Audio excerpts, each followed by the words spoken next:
प्यारे बच्चों, आइए आज हम लोग चुंबकत्व और द्रव्य के अंतर्गत कूलाम का नियम चुंबकीय बल के लिए हम लोग जानते हैं। हम लोग इलेक्ट्रोस्टैटिक्स में यानी कि स्थिर वैद्युतिकी में जो है कूलाम के नियम के बारे में हम लोग पढ़े, तो वहां पर कूलाम का नियम दो आवेशों के बीच हम लोग पढ़ रहे थे और दो आवेशों के बीच जो लगने वाला आकर्षण या प्रतिकर्षण बल था वह पढ़ रहे थे इलेक्ट्रोस्टैटिक्स में। यहाँ पर जो कूलाम का नियम है, यह कूलाम का नियम जो है चुंबकीय बल के लिए पढ़ना है। वहां पर विद्युत बल के लिए पढ़े थे, यहाँ पर हम लोग को चुंबकीय बल के लिए पढ़ना है। वहां पर जो है दो आवेशों के बीच हम लोग कूलाम का नियम का हम लोग उपयोग किए, यहाँ पर जो है दो चुंबकीय ध्रुवों के बीच कूलाम के नियम का उपयोग करेंगे। तो बच्चों, दो चुंबकीय ध्रुवों के बीच जो आकर्षण या जो प्रतिकर्षण बल होगा, यह दो बात पर निर्भर करेगा।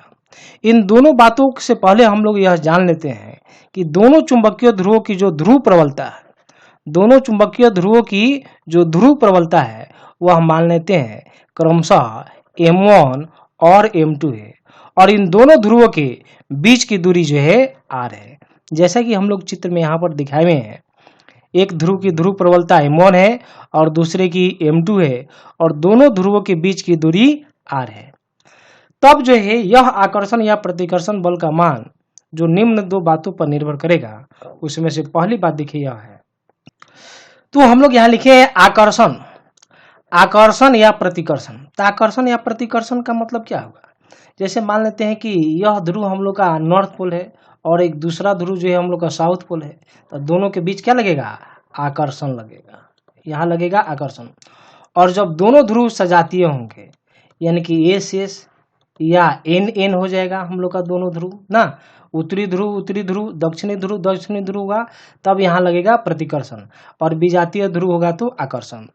तो दोनों ध्रुवों के बीच आकर्षण या प्रतिकर्षण बल का जो मान है, यह आकर्षण या प्रतिकर्षण बल का मान यानी कि हम लोग मान लेते हैं F, यह दोनों ध्रुवों के ध्रुव प्रबलता के गुणनफल के समानुपाती होता है।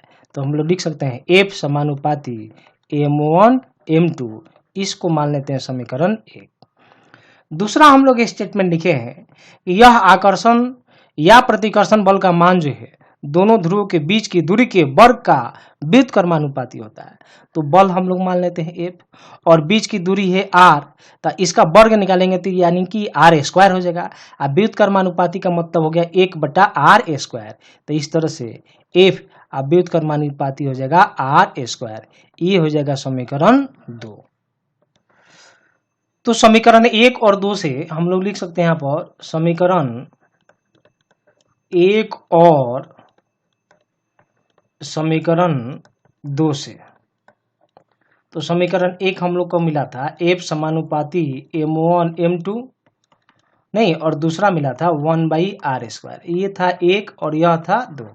अब इन दोनों समीकरणों को हम लोग जो साथ लाएंगे तो आप लिख सकते हैं ये हो जाएगा M1 M2/R²। अब ये समानुपाती को हटाकर एक नियतांक देते हैं, समानुपाती नियतांक देते हैं। जब देंगे तो लिखेंगे F बराबर K M1 M2/R²। यहाँ K क्या है? K बराबर एक समानुपाती नियतांक है, और इस समानुपाती नियतांक की जगह हम लोग मान रखते हैं K/4π, और ये इसको जब हम लोग मात्रक के साथ लिखेंगे तो लिख पाएंगे वेबर, और ये हो जाएगा मीटर, और ये हो जाएगा एम्पियर। और देखिए ये जो हम लोग का मान ये होता है, इसका जब मान लिखेंगे हम लोग तब यहाँ पर मात्रक लिखने की जरूरत पड़ेगी। जब हम लोग मान लिख देंगे इसका तो मात्रक हम लोग लिखेंगे, अभी लिखने की जरूरत नहीं। इसी का जब हम लोग मान लिखते हैं तो ये मान होता है 10⁻⁻⁷, यहाँ लिखेंगे वेबर, और ये जगह मीटर एम्पियर। तो इस तरह से के की जगह हम लोग यहाँ पर वैल्यू पुट करेंगे।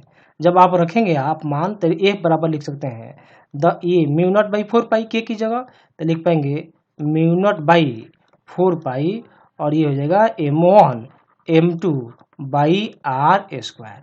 तो इस तरह से दो ध्रुवों के बीच कितना आकर्षण या प्रतिकर्षण बल लगेगा, इस सूत्र के माध्यम से, इस व्यंजक के माध्यम से हम लोग प्राप्त कर लेते हैं, और μ0 जो 4π है उसकी जगह हम लोग इतना मान रखते हैं। देखिए बच्चों, यदि दोनों ध्रुवों के बीच हवा या निर्वात हो तब हम लोग बल के लिए फॉर्मूला लिखते हैं mu naught by 4 pi m1 m2 by R square. इस फॉर्मूला का हम लोग यूज करेंगे जब हवा या निर्वात हो तब। लेकिन जब हवा या निर्वात को छोड़कर कोई अन्य माध्यम हो जिसके आपेक्षिक चुंबकशीलता का मान जो है हम लोग मान लेते हैं म्यू आर हो, ये कुछ वैल्यू दिया हुआ रहेगा, म्यू आर हो, ऐसी स्थिति में चुंबकीय बल का जो मान होगा वह बदल जाएगा। अब उसके लिए हम लोग सूत्र लिख पाएंगे यहाँ पर, यहाँ लिखे हुए हैं देख रहे हैं, ए बराबर जहाँ म्यू नॉट है उसके बगल में हम लोग म्यू आर से मल्टीप्लाई कर देंगे, लिख पाएंगे mu naught mu R by 4 pi m1 m2 by R square. तो ये फॉर्मूला हम लोग यूज तब करेंगे जब दो ध्रुवों के बीच जो है हवा या निर्वात को छोड़कर कोई अन्य माध्यम हो तब, जिसकी आपेक्षिक चुंबकशीलता दी गई हो तब यह फॉर्मूला हम लोग यूज में लाएंगे। देखिए बच्चों, एक प्रश्न दिया गया है, दो चुंबकीय ध्रुव में से एक की ध्रुव प्रबलता दूसरे की 5 गुनी है। तो मान लेते हैं कि पहले की जो ध्रुव प्रबलता है वह m1 है, इसको मान लीजिए आप m1 पहले वाले की, और दूसरे की जो ध्रुव प्रबलता है वह m2 है। तो पहले का दूसरे का 5 गुना है, तो इसके ध्रुव प्रबलता को आप मान लीजिएगा m, तो इसका ध्रुव प्रबलता कितना हो जाएगा 5m, नहीं, और इनके बीच जो है दूरी है यानी कि r का मान दिया गया है, r बराबर हम लोग लिख सकते हैं 10 सेंटीमीटर। 10 सेंटीमीटर का मतलब हो जाएगा 0.1 मीटर, 100 से भाग कर देंगे तो यह मीटर में बदल जाएगा। और बल का मान दिया हुआ है देख रहे हैं, तो बल का मान हम लोग लिख पाएंगे F बराबर 8 गुने 10 के पावर -4 न्यूटन। तो पूछा जा रहा है कि ध्रुव प्रबलता प्रत्येक का जो है प्रत्येक ध्रुव की ध्रुव प्रबलता बतलाना है, यानी कि m1 और m2 का मान बतलाना है। तो सबसे पहले हम लोग फॉर्मूला लिखते हैं F बराबर m1 यहाँ पर mu naught by 4 pi mu naught by 4 pi m1 m2 by R square. तो हम लोग जो है मान रखेंगे, तो मान रखिएगा, तो देखिए f, तो f के लिए मान इतना है 8 गुने 10 के पावर -4 ना, लास्ट में मात्रक हम लोग एक साथ लिख देंगे, और म्यू नॉट बाई 4 पाई के वैल्यू हम लोग का जानते हैं 10 के पावर -7 m1, नहीं, तो m1 का मतलब कितना हो जाएगा 5m, यहाँ लिखेंगे 5m, नहीं, और m2 क्या है m है, तो ये हो जाएगा m, और by R square, R square का मतलब इसका स्क्वायर यानी कि 0.1 इंटू 0.1, ये दोनों डेसिमल, या इसको आप इधर लेके चले जाएंगे, तो इधर लेके जाएंगे तो आप लिख पाएंगे 8 गुने 10 के पावर -4 और गुना, ये जब दोनों को एक साथ करेंगे 0.01 इधर आ जाएगा, मल्टीप्लाई में हो जाएगा, और इसको इधर ले जाइए भाग कर दीजिए, ये वाला 10 के पावर माइनस, ये हो जाएगा 10 के पावर -7 और गुना ये 5 है, 5 को नीचे ला देंगे तो ये हो जाएगा 5 इधर हो जाएगा, और m गुने m क्या आ जाएगा m स्क्वायर। तो अब हम लोग जो है यहाँ से देखिए ये डेसिमल हटाएंगे, ये जब डेसिमल हम लोग हटाएंगे तो नीचे में हो जाएगा 100। अब इसको आप ऊपर लेकर जाएंगे, तो इसको जब ऊपर लेकर जाएंगे तो देखिए हम लोग इधर लिखते हैं, तो इधर हो जाएगा m स्क्वायर बराबर लिखते हैं 8 गुने 10 के पावर -4 और गुने 10 के पावर 7, ये ऊपर जाएगा प्लस हो जाएगा, और 1 है तो आप 1 को 1 ही रख सकते हैं, तो 1 रख दिए हम लोग, नहीं, और 5 गुने 100 ये जाएगा 5 गुने 100 हो जाएगा। तो यहाँ पर फिर से हम लोग फर्दर कैलकुलेट करते हैं, 10 के पावर -4 है, 10 के पावर 7 है, तो आप लिख सकते हैं 8 गुने, और ये जाएगा 10 के पावर 3 और नीचे में 100 है, ये कैंसिल करेंगे यहाँ पर, और 5 भी है, यहाँ 5 भी लिख देते हैं, तो ये हो जाएगा 10, और ये 5 दूना 10 हो जाएगा, यानी कि ये कितना हो जाएगा 16, m स्क्वायर बराबर आ गया 16, यानी कि m बराबर कितना हो जाएगा 4, ये जगह 4, और ये m क्या है ध्रुव प्रबलता है, और ध्रुव प्रबलता का मात्रक होता है एम्पियर मीटर। इस तरह से जब m1 लिखेंगे तो m1 5 गुना है ना, तो यहाँ लिख पाएंगे 5 गुने 4 एम्पियर मीटर, यानी कि यह हो जाएगा 20 एम्पियर मीटर, और m2 बराबर केवल m है तो m का वैल्यू निकालना है, यह हो जाएगा 4 एम्पियर मीटर। देखो बच्चों, एक प्रश्न, अगला प्रश्न दिया गया है, एक चुंबकीय द्विध्रुव की लंबाई दी गई है 10 सेंटीमीटर और इसकी ध्रुव प्रबलता दी गई है 20 एम्पियर मीटर, यानी कि हम लोग को निकाल, और यहाँ पर पूछा जा रहा है कि इस चुंबकीय द्विध्रुव की द्विध्रुव आघूर्ण क्या है। तो द्विध्रुव आघूर्ण हम लोग कैपिटल एम से दिखाते हैं, तो ये हो गया क्वेश्चन मार्क। और ये ध्रुव प्रबलता है एम्पियर मीटर, यानी कि ये स्मॉल एम का मान दिया गया 20 और ये हो जाएगा एम्पियर मीटर। और यहाँ पर जो है एक चुंबकीय द्विध्रुव की लंबाई दी गई है, यानी कि लंबाई कितनी दिया गया है 10 सेंटीमीटर, तो ये हो जाएगा 12। देखिए ध्यान में रखना है 12 का ये वैल्यू हो जाएगा। बहुत बार विद्यार्थी क्या करते हैं, ये चुंबकीय लंबाई जो है 10 सेंटीमीटर दी गई है और फॉर्मूला में हम लोग जो यूज करते हैं m बराबर m इंटू 12, तो वो क्या करते हैं l की जगह ये 10 वैल्यू पुट करते हैं और 2 से मल्टीप्लाई भी कर देते हैं, जिसके कारण जो है आंसर गलत आ जाता है। आपको ध्यान रखना है जब इस चुंबकीय द्विध्रुव की लंबाई दे दी गई है, यानी कि यह 12 की लंबाई दी गई है, आपको यहाँ पर ध्यान में रखना है चुंबकीय द्विध्रुव की लंबाई का मतलब हो गया 12 की लंबाई दे दी गई है या, और ये 10 सेंटीमीटर है, इसको मीटर में आप कन्वर्ट कर दीजिए तो 0.1 मीटर हो जाएगा। बस आपको यही समझाने के लिए कि ये 12 आपको मान दिया हुआ है, इस बात को ध्यान में रखना है। तो एम तो ये वैल्यू पुट कर देंगे तो जगह 20 एम्पियर मीटर हो जाएगा और गुना 0.1 मीटर हो जाएगा, ये दशमलव नीचे चला जाएगा, ये हो जाएगा 0 से 0 कैंसिल हो जाएगा, यानी कि 2 एम्पियर मीटर स्क्वायर किसका वैल्यू आ गया, तो ये मान आया है द्विध्रुव आघूर्ण का, या इसी को हम लोग चुंबकीय द्विध्रुव आघूर्ण भी हम लोग बोलते हैं। तो आंसर हो जाएगा इतना। देखिए एक बहुत ही बढ़िया यहाँ प्रश्न दिया हुआ है और ये कई बार कंपटीशन में इस तरह के प्रश्न पूछे भी गए हैं, तो आप इसे ध्यान से समझने का प्रयास कीजिए। देखिए प्रश्न दिया हुआ है हम लोग का कि एक स्टील का तार जिसकी लंबाई L है तथा इसकी चुंबकीय आघूर्ण M है, कैपिटल M, इसे मोड़कर अर्धवृत्ताकार चाप का रूप दे दिया जाता है, तो नया चुंबकीय आघूर्ण क्या होगा उसका मान निकालना है। तो देखिए बच्चों हम लोग सबसे पहले जो है ये तार हम लोग का है, स्टील का तार है। अब आपके दिमाग में आएगा कि चुंबक कैसे हो गया, स्टील का तार को आप चुंबक कैसे मान लिए हैं, तब तो यहाँ पर चुंबकीय आघूर्ण हम लोग लिखे हुए हैं M है। तो देखिए यह जो स्टील का जो तार है इसे हम लोग जो है प्रेरित किए हैं, चुंबकीय प्रेरण के द्वारा जो है इसमें चुंबकत्व का गुण लाए हैं, तब यह चुंबक बनकर तैयार हो गया है। तो जब चुंबकीय प्रेरण के द्वारा यह चुंबकित हो जाएगा तो इसमें चुंबक के गुण आ जाएंगे, तो इसका एक ध्रुव जो है उत्तरी ध्रुव हो जाएगा और दूसरा जो है दक्षिणी ध्रुव।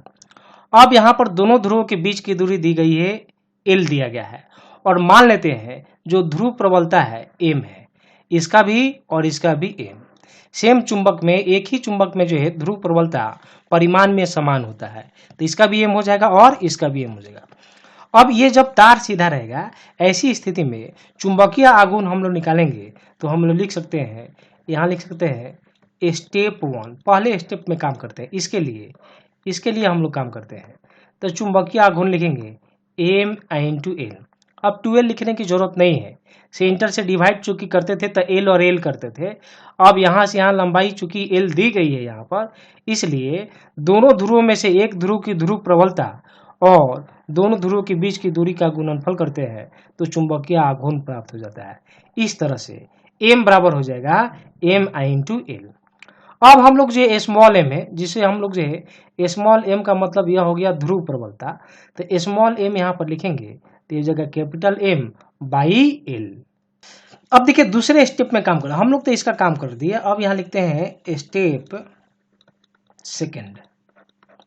अब इसी तार को हम लोग मोड़कर अर्धवृत्ताकार रूप देते हैं। जब अर्धवृत्ताकार हम लोग रूप देंगे तो यही ना लंबाई मोड़कर इतना हुआ है, यानी कि L लंबाई मोड़कर जो है आधा अर्धवृत्त बन गया है। तो अर्धवृत्त बनेगा तो इसकी हम लोग फॉर्मूला हम लोग क्या जानते हैं, जब पूरा वृत्त रहता है तो परिधि के लिए फॉर्मूला लिखते हैं 2πr, और चूंकि आधा है तो 2 से भाग कर देंगे तो कितना हो जाएगा, तो ये हो जाएगा πr। ओके, अब यह πr किसके लंबाई के बराबर हो जाएगा, L लंबाई के बराबर। तो हम लोग लिख सकते हैं πr किसके बराबर हो गया, L के, क्योंकि यही L वाला L लंबाई का जो तार है वह अर्धवृत्ताकार रूप में हुआ है। इस तरह से यहाँ तक की जो लंबाई होगी वह L के बराबर हो जाएगी। तो आप यह जो L हम लोग लिखे हैं, यह L हम लोग का जो है यहाँ से यहाँ तक की लंबाई के लिए हम लोग L लिखे हैं। इस बात को ध्यान में रखेंगे, L की लंबाई यहाँ से यहाँ तक के लिए नहीं लिखे हैं, L की लंबाई यहाँ से यहाँ तक के लिए हम लोग L की लंबाई यह L लिखे हैं। तो ये हो गया πr बराबर हो गया L। तो आर बराबर आप लिखना चाहेंगे तो पाई नीचे चला जाएगा, तो लिख पाएंगे एल बाई और ये हो जाएगा पाई। अब आर मिल गया, तो देखिए अब ये अर्धवृत्त होगा तो ये हो जाएगा सेंटर, ये केंद्र हो गया।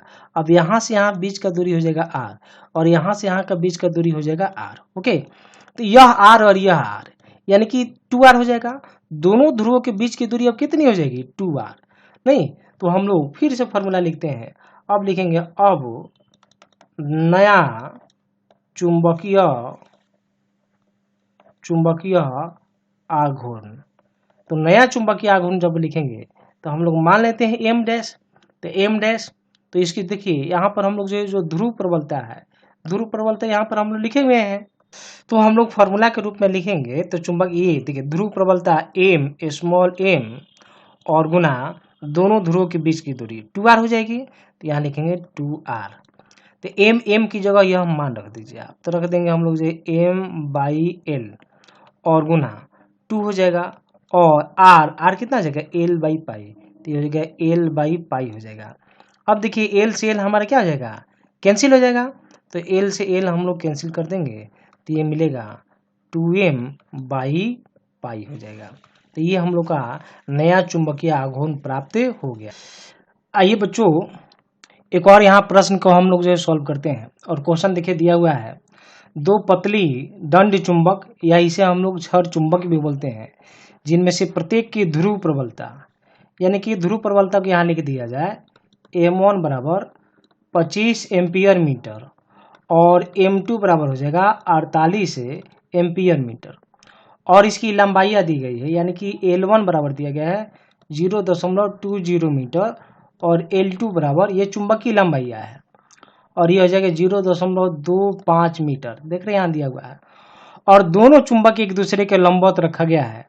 देखिए दो चुंबक हम लोग छड़ चुंबक दोनों के एक दूसरे के लंबवत रखे हैं। और प्रश्न में यह भी बात लिखी गई है कि देखिए उत्तरी ध्रुव जो है दूसरे का दक्षिणी ध्रुव, तो देखिए इसका उत्तरी ध्रुव एक चुंबक पहला वाला मान लेते हैं फर्स्ट, इसको मान लेते हैं हम लोग सेकेंड, तो इसका उत्तरी ध्रुव इसके दक्षिणी ध्रुव के पास है। तब तो यहाँ पर हम लोग का ये आकर्षण होगा, अगर यहाँ पर एन रख दीजिएगा तो प्रतिकर्षण होने लगेगा। तो एक का उत्तरी ध्रुव दूसरे का दक्षिणी ध्रुव यहाँ पर है।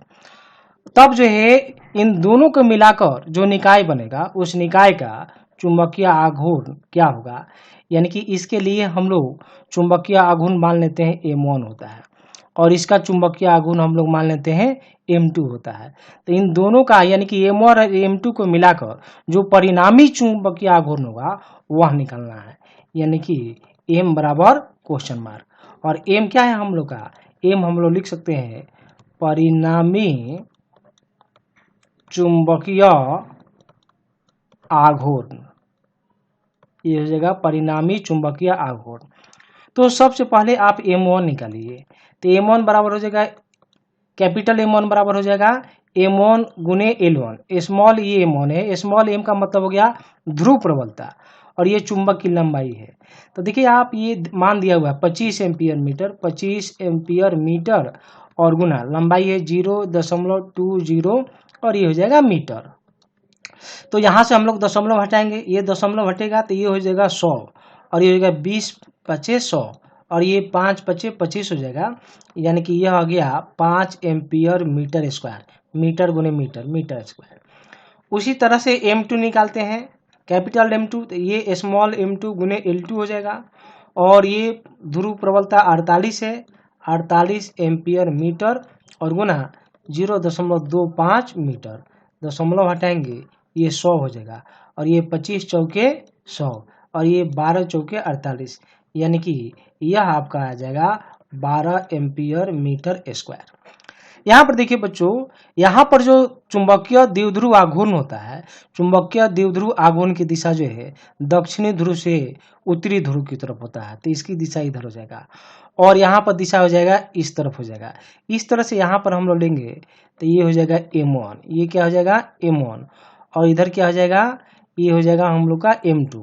तो दोनों के बीच का एंगल कितना डिग्री है, तो दोनों के बीच का एंगल 90 डिग्री है। तो परिणामी हम लोग चुंबकीय आघूर्ण, तो यहाँ लिख पाएंगे हम लोग परिणामी चुंबकीय आघूर्ण m बराबर, तो लिख पाएंगे अंडर रूट m1 का स्क्वायर प्लस हो जाएगा m2 का स्क्वायर और यहाँ पर आप लिखना चाहेंगे 2 m1 m2 cos थीटा। तो देखिए cos थीटा तो दोनों के बीच का एंगल 90 डिग्री, तो cos 90, तो cos 90 यह क्या हो जाएगा, जीरो हो जाएगा। तो ये जब जीरो हो जाएगा तो हम लोग देखिए फिर इधर लिखते हैं, क्योंकि cos 90 यहाँ पर थीटा का वैल्यू 90 डिग्री हो जाएगा, तो ये cos 90 जीरो, जीरो में किसी भी चीज़ से गुना करेंगे जीरो, तो ये फाइनली हम लोग का हो गया जीरो हो गया। अब ये बचा हम लोग का, तो यहाँ लिख पाएंगे m बराबर अंडर रूट m1 का स्क्वायर और प्लस m2 का स्क्वायर। तो ये हो जाएगा m1 क्या है, 5 है, तो 5 का स्क्वायर, तो 5 का स्क्वायर कीजिएगा तो 5 का स्क्वायर हो जाएगा 25, m2 तो 12 है, 12 का स्क्वायर कीजिएगा तो 144 हो जाएगा, और मात्रक हम लोग बाहर लिख देते हैं एम्पियर मीटर स्क्वायर, यानी कि m बराबर ये आप करेंगे 169 एम्पियर मीटर स्क्वायर, और रूट से बाहर निकालेंगे तो ये m बराबर मिलेगा 13 एम्पियर मीटर स्क्वायर। तो इस तरह से परिणामी चुंबकीय आघूर्ण का मान हो जाएगा 13 एम्पियर मीटर स्क्वायर।